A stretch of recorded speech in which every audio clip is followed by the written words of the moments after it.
rasakan seperti orang yang sendiri, tapi selalu ingat sebuah kebaikan yang sudah berlimpah bagi saya. Saya bekerja melayani Tuhan dari tahun 92, 93. Saya bisa pergi kemana-mana bukan karena saya bisa, karena saya banyak dibutuhkan, tapi karena Allah begitu baik sama saya. Mau melakukan segala sesuatu asal hati kita ini benar-benar rela. Karena kalau pelayanan cuma asal pelayanan, kasarnya mah, saya belum masa makan gitu enak baru datang, itu salah. Kalau kita mau pelayanan lah, karena 1-2 orang berkumpul, Tuhan tuh hadir. Saya pernah dulu sekali waktu diundang satu gereja melamar di Bogor, di Borobudur. Pikir saya gereja yang gede sekali, karena kan kita orang-orang full gospel, udah pakai jas segala rupa komplit. Tapi begitu datang ke sana, saya ditempatkan di rumah bubuk. Ininya kita pakai tanah. Saya sebetulnya waktu itu benar-benar sebagai orang manusia, saya langsung rasanya kalau ditempatkan di tempat begini, itu manusianya. Tapi begitu saya minta ampun sama Tuhan, Tuhan katakan 1-2 orang aja bertobat, sukacita di surga, begitu ada. Disitulah saya sepertinya ditempelak sama Tuhan, dan saya melayani juga. Karena waktu pertama masuk, memang gak ada orang, gak terlalu banyak orang, ya seperti sekarang begini aja. Tapi itu banyak anak-anak segala. Tapi disitulah ketika kita buka firman, mengajak mereka untuk mau melakukan pekerjaan Tuhan, itu semua pada datang. Sampai pendetanya sendiri minta didoakan supaya Borobudur ini bangkit lagi. Karena mereka sendiri yang katakan, orang-orang di sini mah datang 2 orang, besok pergi 2-3 orang lagi katanya. Jadi yang datang itu aja katanya, beberapa orang. Dia sampai katakan waktu saya udah beres khotbah, saya kumpul, dia katakan sendiri, saya sudah berdoa berpuluh-puluh tahun, kata pendetanya. Sampai saya minta pendeta datang untuk mendoakan supaya ada pembangkitan di tempat ini. Tapi katanya kenapa sekarang yang datang itu kok pengusaha katanya. Saya bilang bukan soal pengusaha, bukan soal pendeta. Kalau Tuhan hadir, nanti terlihat hasilnya. Asal percaya. Makanya waktu dia mau didoakan, saya katakan, kamu harus percaya. Segala sesuatu Tuhan akan melakukan sesuatu yang terbaik. Dia katakan, percaya, saya percaya. Dan luar biasa Bapak Ibu sekalian, sekarang gerejanya sudah punya. Tuh tadinya nggak punya apa-apa, rumah juga gubuk. Tapi sekarang sampai kirim-kirim ke saya WhatsApp. Sekarang bisa beli tanah 1000 meter. Sekarang sudah dibangun. Dia fotoin ke saya. Saya katakan itu memang pekerjaan Tuhan. Kalau bukan kita yang mau, nggak mungkin mereka itu bisa bangkit. Disitulah kalau kita mau melayani Tuhan ya, Bapak-bapak Ibu sekalian, jangan kita melihat kita sendiri atau lihat orang lalu, kok begitu-begitu, jangan. Karena Tuhan katakan 1-2-3 orang berkumpul aja, 1 orang bertobat, di surga bersukacita. Maka dari itu kita tahu pelayanan, jangan lihat banyak orangnya, sedikit orangnya, tapi lihat diri kita sungguh-sungguh kan. Saya melayani Tuhan ini dengan sungguh-sungguh dan memang luar biasa. Bapak-bapak Ibu sekalian, bisa terjadi sekarang beratus-ratus chapter di mana-mana. Kalau dulu Bandung aja 3 chapter, sekarang udah hampir 100 lebih. Jawa Tengah dulu cuma 1 chapter juga nggak jadi anggota, tapi sekarang udah ratusan chapter lagi.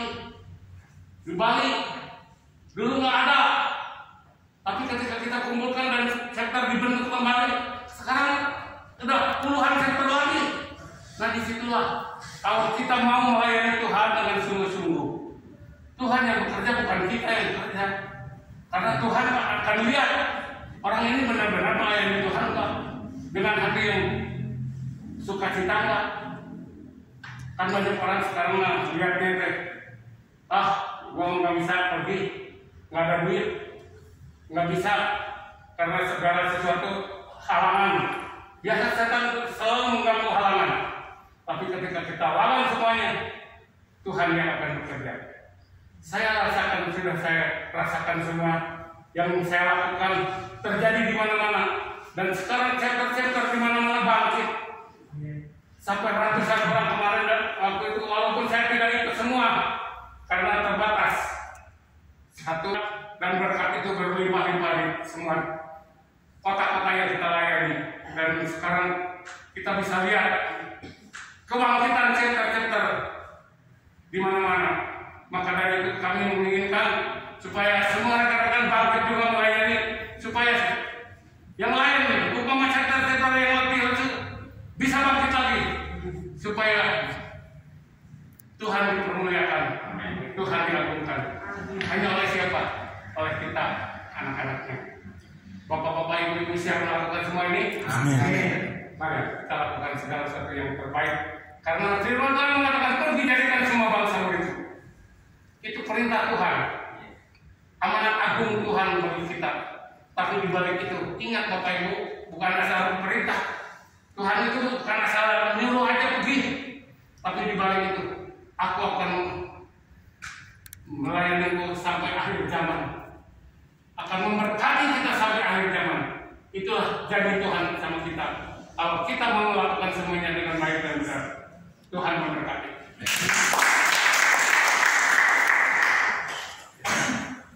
Ya, karena berhubung waktu ya, Pak David ya.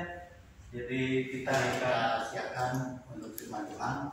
Untuk firman Tuhan kita akan satu pujian mujizat kita ada. Ya, ku yakin akan firman-Mu Tuhan, kuasa-Mu tak pernah berubah.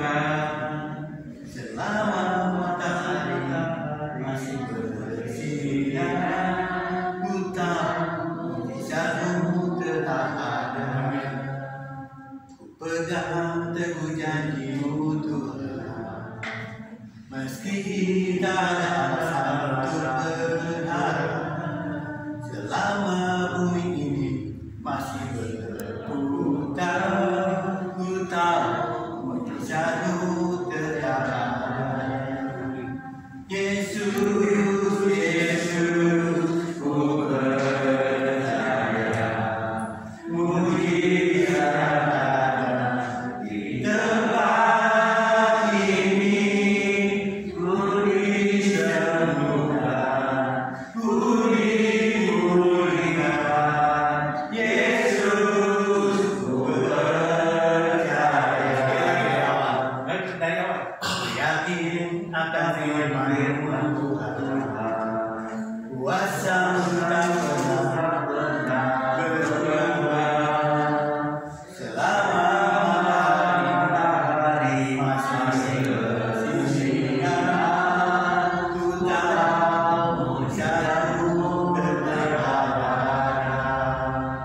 Ku pegang teguh janji-Mu Tuhan, meski ada satu berharap. Selama bumi ini mesti berputar, ku tahu mujizat-Mu tetap ada. Terima kasih bisa nyanyikan Yesus. Yesus, Yesus, ku percaya mujizat ada di tempat ini.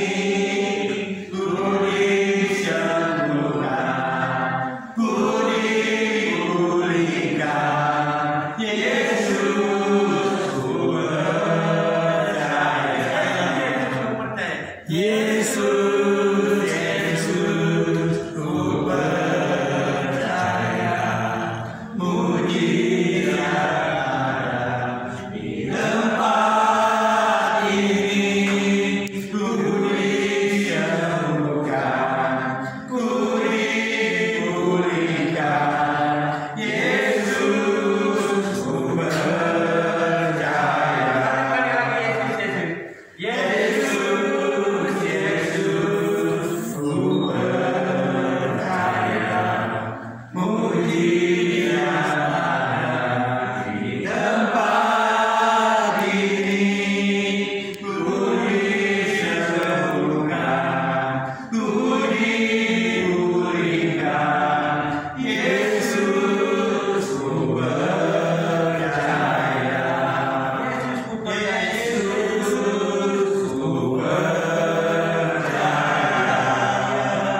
berbahagia. Ya, tadi sudah diterangkan kenapa kita jadi orang berbahagia. Ya, sudah diterangkan dari visi misi dari MFI.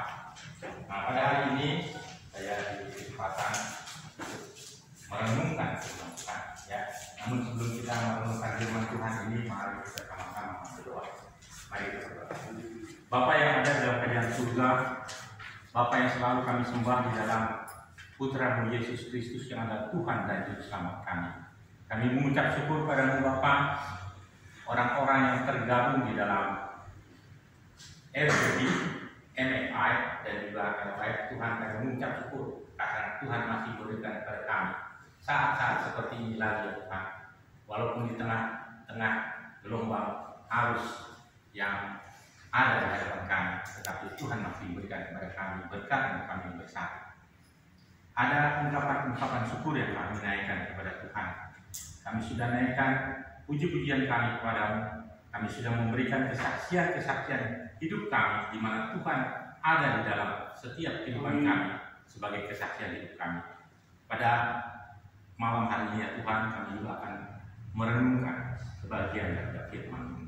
Biarlah kiranya suasana yang dikuasai oleh Roh Kudus, di mana kami perlukan itu, Roh-Mu yang bekerja dalam hati dan batin kami.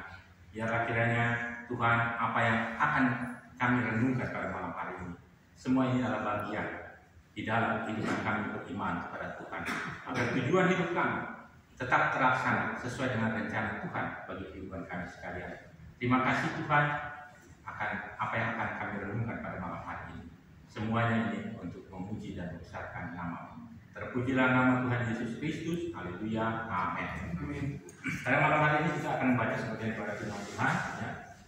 Nah, kalau ada yang membawa kitab atau juga ada di dalam HP-nya elektronik, kita minta untuk kita berdiri menghormati firman Tuhan ini yang akan kita baca pada malam hari ini di dalam kitab Injil Yohanes. Kitab Injil Yohanes pasal yang ke-21 ayat 20 sampai ayat yang ke-23. Kita sama-sama kalau sudah dapat kita bisa berdiri menghormati firman Tuhan. Yohanes 21 ayat 20 sampai ayat yang ke-23. Ya.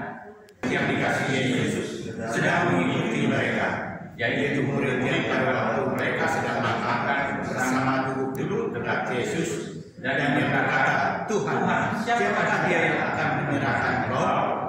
Ketika Petrus melihat murid itu, ia berkata kepada Yesus, Tuhan, apa yang akan terjadi dengan dia ini? Jawab Yesus, jikalau aku menghendaki supaya ia tinggal hidup sampai mendatang, itu bukan urusannya, tetapi engkau ikutlah aku. Maka sekarang bagi antara saudara-saudara itu bahwa murid itu tidak akan mati. Tetapi Yesus mengatakan kepada Petrus bahwa murid itu tidak akan mati, melainkan jikalau aku menghendaki supaya ia tinggal hidup sampai mendatang, itu bukan urusanmu. Demikian, Bapak sekalian silakan duduk kembali. Pada malam hari ini ada hal yang coba saya angkat dari firman Tuhan di dalam hidup ini, di dalam Yohanes. Karena ini adalah satu dialog atau satu diskusi ya. Kalau kita lihat 1 ayat 20 itu bisa kita melihatnya ya di Yohanes 13 ayat 25. Ya. Nah, ada diskusi, ada dialog antara guru dengan murid. Ya. Kalau kita lihat di sini ada pertanyaan yang disampaikan. Siapa orangnya yang akan menyerahkan Yesus? Itu belum dijawab oleh Tuhan.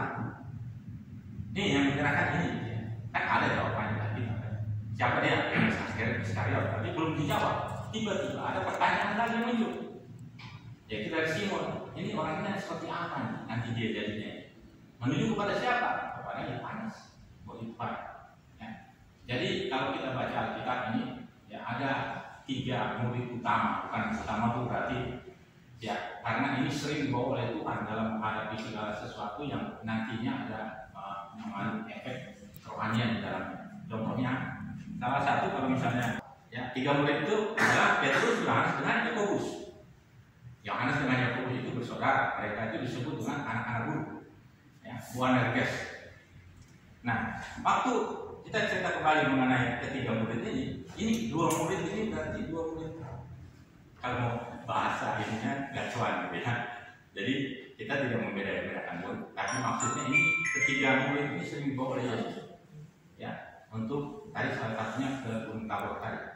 Nah, Petrus itu bilang, apakah perlu kami bangun kemah di sini? Ya, 3 kemah, satu untuk Tuhan Yesus, satu lagi untuk Musa dan Elia. Ya.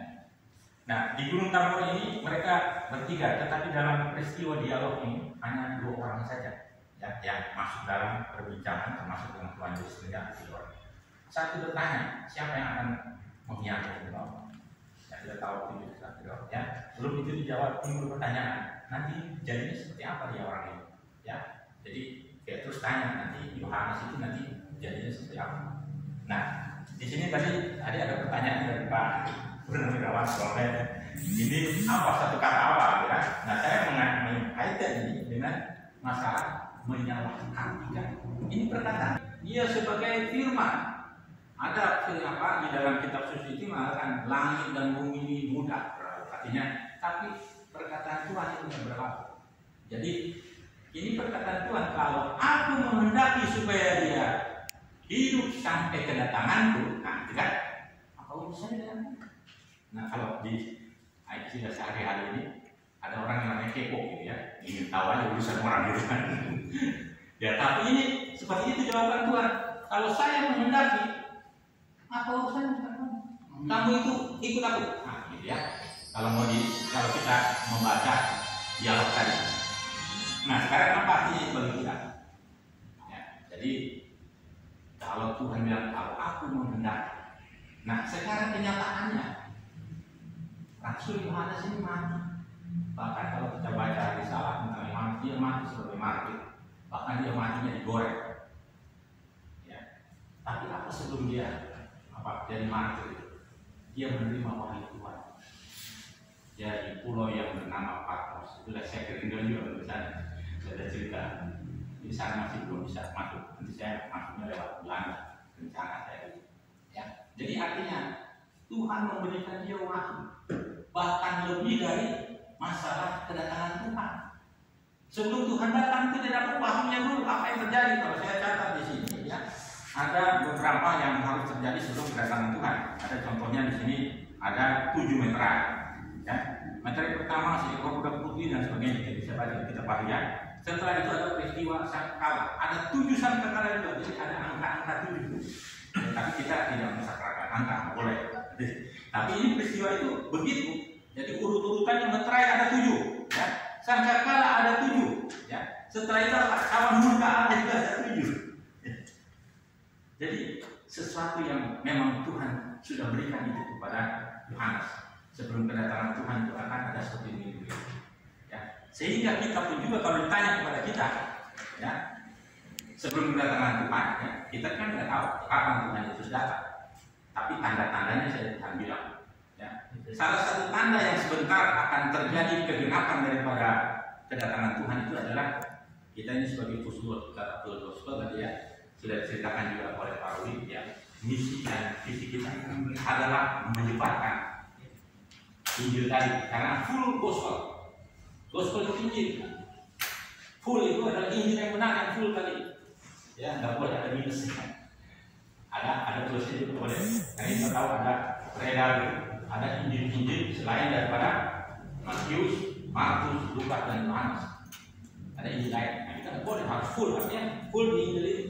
Tidak boleh ada tambahan Injil, tidak boleh ada pengurangan Injil. Ya, jadi intinya full di situ.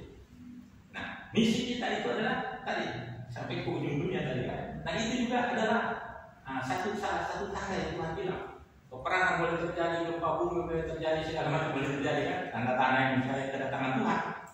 Tapi salah satunya tanda itu apabila Injil ini sudah disebar, orang sudah mengaku mau terima atau tidak terima. Itu masalah orang yang mendengar. Nah, jadi itu juga bagi kita sebagai orang-orang yang percaya Yesus itu kita juga boleh sombong.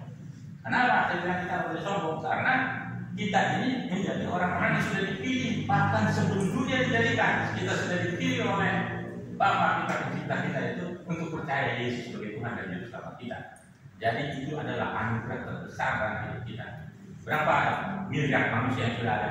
Kenapa Tuhan pilih kita? Kita juga tidak tahu. Bukan kamu yang memilih aku, tapi aku yang memilih kamu. Itu anugerah. Nah, jangan kita sia-siakan anugerah itu. Ya, saya di sini ada ristek waktu. Jadi masih ada beberapa saat yang bisa saya lakukan di sini. Ya. Saya tertarik dengan perkataan Tuhan Yesus ya, kepada Yohanes tadi. Kalau aku menghendaki, dia ingin hidup sampai aku datang, ya. Urusan dengan kamu. Nah, berarti kalau kita lihat secara jasmani, Rasul Yohanes sudah mati ya. Tuhan Yesus belum datang. Berarti bukan kehendak Tuhan dong. Kan tadi perkataannya apa? Kalau aku menghendaki sampai dia hidup sampai aku datang, apa urusannya? Nah, itu hanya sebatas kita memahami secara fisik tadi. Tapi kalau kita memahami secara roh, itu terjadi. Dengan apa? Dia dikasih penglihatannya. Nanti bagaimana Tuhan datang itu dia dikasih. Jadi semasa dia hidup sampai itu berkat itu datang kepada kita. Kita juga tahu pada saat Yesus datang itu nanti seperti apa dunia ini. Ya, sebelumnya dan sesudahnya. Yesus datang ini adalah satu pertanda di mana kita akan mengalami sesuatu kehidupan yang baru. Nah, kenapa di sini saya harus katakan ini? Karena sebenarnya kita hidup percaya Yesus itu nanti kita nikmati setelah Tuhan Yesus datang. Nah, sementara ini kita punya iman. Saul yang dilempar itu iman jauh ya, di bawah baik Allah itu ada. Iman itu kan Saul yang dilempar jauh ke belakang. Artinya kita harus punya iman jauh ke belakang. Jadi jangan sekarang kita punya iman. Karena kita punya iman itu nanti jauh. Ada apa di sana gitu ya? Tuhan sudah catat di dalam firman-Nya. Jadi sekali lagi bahwa firman Tuhan ini tidak pernah meleset, setitik pun tidak pernah meleset. Langit dan bumi Tuhan bilang lebih mudah itu berlalu, tapi firman Tuhan tidak akan pernah berlalu. Nah, sehingga kita yang sekarang hidup di masa sekarang ini, kita ada masa penantian Tuhan. Di dalam kehidupan kita sebagai orang percaya kepada Tuhan, di mana kita sebagai orang pilihan, ya, pilihan Tuhan. Kita juga nggak punya memiliki satu pilihan. Misalnya Tuhan banyak itu kita pilih, oh saya pilih sana. Enggak. Itu kasih karunia supaya Tuhan Allah membuat Tuhan Allah itu yang ada rohnya di dalam kita itu. Kita percaya kepada Yesus itu Tuhan dan Yesus. Nah, sekarang saya tertarik juga dengan masalah tadi ya. Kalau nanti orang ini hidup sampai aku datang, ya, perhatikan kata Tuhan sampai aku datang. Berarti itu mau nggak mau Tuhan Yesus akan datang. Datangnya itu kapan dia datang? Nah, di dalam kehidupan kekristenan kita mempelajari ya, saya bukan memberikan satu doktrin baru lagi. Ini hal yang kita baca di Alkitab.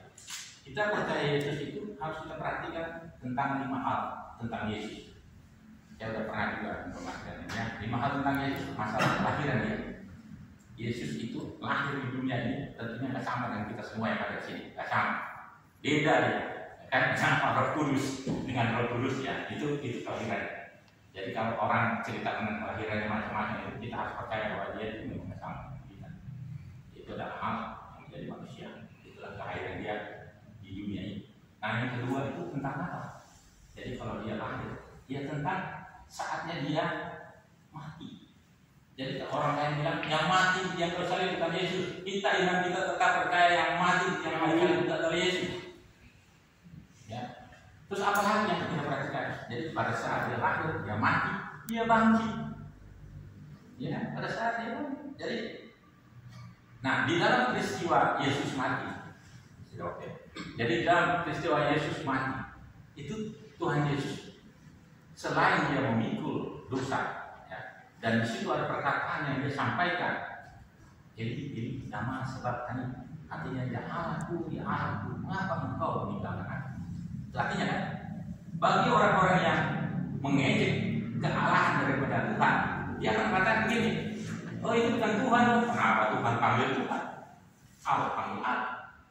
Tetapi peristiwa keimanan kita akan menyatakan bukan seperti yang mereka nyatakan. Karena pada saat itu ingat perkataan Tuhan, waktu Tuhan masih hidup, Tuhan katakan begini kepada murid-muridnya, aku dan Bapa adalah satu. Ya kan, dia bersatu. Pada saat kematian Tuhan, seluruh dosa itu ditumpahkan kepada dia. Nah, pada saat yang dia bersatu dengan Allah yang Maha Suci itu, nggak mungkin dia bersalah. Jadi memang harus dia meninggalkan Yesus. Jadi Yesus mati di situ menebus dosa kita itu sebagai manusia. Jadi kita kalau nggak ada perdamaian itu kan sudah ada gambarannya mengenai tabernakel yang dibuat ya, imam itu harus ambil darah hewan itu, ditumpahkan tanah dulu, ditumpahkan tanah hewan itu, ambil darahnya lalu darah itu dipercikan ke dalam tabut perjanjian. Percik, artinya apa? Itu perdamaian dosa kita. Nah sekarang Tuhan Yesus diberikan contohnya sebagai iman yang sebenarnya. Kalau para imam itu kan besok ada dosa lagi, kita dia hanya sekali saja yang membawa darahnya sebagai perdamaian antara kita dengan Allah. Sehingga pernyataan di tiang kayu salib ada beberapa pernyataan Tuhan Yesus di kayu salib, salah satunya tadi Allah. Jadi memang Allah tidak bisa disatukan dengan dosa, sehingga memang Allah harus meninggalkan anak saat peristiwa itu. Nah sekarang kalau lihat masalah tadi kan masalah kematian ya, masalah kematian itu waktu saat Tuhan Yesus mati di sana ada dua orang penjahat ya, entah yang kiri atau yang kanan, yang bilang begini. Salah satunya bilang, kalau kau anak Allah, turunin kami dari sini supaya kami percaya kamu ada Tuhan. Sedangkan yang satu lagi nggak begitu bilangnya. Ingatlah aku apabila kau datang sebagai raja. Ya. Nah sekarang kita perhatikan kata dia yang salah satu penjahat, entah di sebelah kiri atau sebelah kanan. Ya. Tapi pernyataan itu ingat aku pada saat kau datang. Ini masalah peristiwa kedatangan Tuhan Yesus kan. Kenapa dia bisa bilang begitu? Ini orang jahat. Dari mana iman bisa menyatakan bahwa ingat aku nih pada saat kau datang? Dari mana iman itu datang? Ya, kita tidak tahu, mungkin dari pendengaran atau dari masalah yang lain ya. Atau mungkin juga ini karena tersebar ya, masalah ini kan. Ini ternyata menurut dia nanti dia akan hidup sampai Tuhan Yesus datang. Padahal di sini dikatakan bukan seperti itu. Nah, dia akan hidup sampai Tuhan Yesus datang. Bukan. Ternyata apabila aku menghendaki, apapun saya kan gitu ya. Jadi ini yang saya bilang tadi judulnya bisa artikan. Dan ini sekarang juga tadi dari Pak Pudin dan informasi. Sekarang ini banyak sekali pernyataan dari hamba Tuhan apapun namanya. Cocokkanlah itu dengan Tuhan. Jangan seperti tadi informasi Tuhan datang sini. Dari mana kita tahu kedatangan Tuhan? Tuhan Yesus bilang aja hari mengenai tanggal harinya tidak ada seorang yang tahu. Tidak ada seorang yang tahu. Pada saat Tuhan Yesus mati di atas salib dia, apakah dia sebagai Tuhan dia mati? Tidak. Dia tidak mati. Dia pernah menyatakan di tanah tempat dia dibesarkan di kota Nazaret. Ya. Kota Nazaret itu menjadi kota Nazaret. Jadi tempat di Nazaret itu orang-orang itu sekampungnya ingin Tuhan Yesus menyatakan mujizat di tempat itu. Tapi apa kata Tuhan? Tempat ini tidak melakukan mujizat, tapi hanya tanda saja. Yaitu apa? Tanda Nabi Yunus. Sekarang kita tanya, Nabi Yunus itu waktu ketika dia mati atau dia hidup? Nabi Yunus hidup. Ya kan? Karena dia mengeluh berdoa kepada Tuhan, dibeli sekarang. Akhirnya waktu dia dilemparkan kembali ya. Itu ada orang mengatakan itu ikan paus katanya. Itu tidak disebutkan itu. Tapi ada hewan paus yang besar yang sehingga waktu dia dikeluarkan dimuntahkan itu sama dengan Tuhan Yesus menggambarkan. Karena itu Tuhan Yesus sendiri yang bilang. Jadi jangan terpecah juga kita. Yang memang secara dasar Tuhan Yesus ini mati. Tetapi ada di dalam tubuh kita ini, setiap kita ini punya 3 unsur. Yaitu apa? Tubuh, jiwa, dan roh. Biasanya orang hanya bilang aja ada tubuh dan jiwa, tapi rohnya tidak ada. Ada roh kita. Justru itu, kalau kita sebagai orang percaya, Alkitab menyatakan Roh Kudus itu diberikan meterai kepada kita. Jadi jangan ragu-ragu kita mengatakan bahwa hidup saya ini ada Roh Kudus. Karena kita percaya, Alkitab mengatakan ada masalah ada Roh Kudus dalam kehidupan kita, itu masalah kita dengan Tuhan. Bagaimana kita menjalani hubungan yang baik dengan Roh Kudus itu dengan Tuhan. Saya dulu pernah bergereja, saya nggak bilang bergerejanya, tapi sama juga dengan Pak Iwan. Bilang saya sering diolok di gereja saya, karena gereja saya itu ada Roh Kudusnya. Gitu kan? Saya juga waktu kecil, saya ikut papi saya jadi majelis di salah satu gereja ikut saya dengar dulu gereja yang tepat ini Bapak kami tidak ada kudus. Terus saya berdoa kepada Tuhan, tangannya sampai dewasa saya dapat jawaban. Memang di gereja itu nggak ada kudus Pak, nggak ada. Untuk apa Roh Kudus ada di gereja? Menjadi satpam ya. Roh Kudus itu ada di dalam bayi tubuh kita ini. Dan ada lagu anak sekolah itu bilang apa? Aku gereja, kamu gereja. Ini artinya kita ini gereja. Baik apa? Yang dimana Roh Kudus itu diam di dalam kita. Karena itu ada istilah jangan melupakan Roh Kudus itu. Pada kita semua yang memiliki Roh Kudus sebagai mereka. Nah, bagaimana kemarin ada satu perayaannya tentang hari merayakan Roh Kudus itu yang disebut tadi Pak Arwinda Pentakosta ya. Tapi gereja yang ada sekarang itu bukan Pentakosta Pak, Pantekosta. Yang gereja Pantekosta. Bukan Pentakosta. Nanti baca itu. Saya nggak tahu kenapa. Tapi yang jelas bahwa memang ada hari perayaan itu yang 50 hari tadi setelah Tuhan Yesus naik, kan Tuhan Yesus sebenarnya dia kamu di Yerusalem mana-mana. Pada hari itu terjadi pencurahan Roh Kudus. Nah, pencurahan itu sudah terjadi di jemaat bulan sampai hari ini pun juga kita bisa menerima itu. Ketoklah, mintalah akan diberikan kepada Roh Kudus. Amin. Jadi dia nggak bisa melayang-layang terus tiba-tiba nyamber seseorang, nggak bisa. Tapi waktu kita percaya itu sudah dimeteraikan ke dalam kita. Nah, tinggal bagaimana kita inginkan supaya dia hidup di dalam kita semakin besar di dalam kita dan kita itu semakin kecil.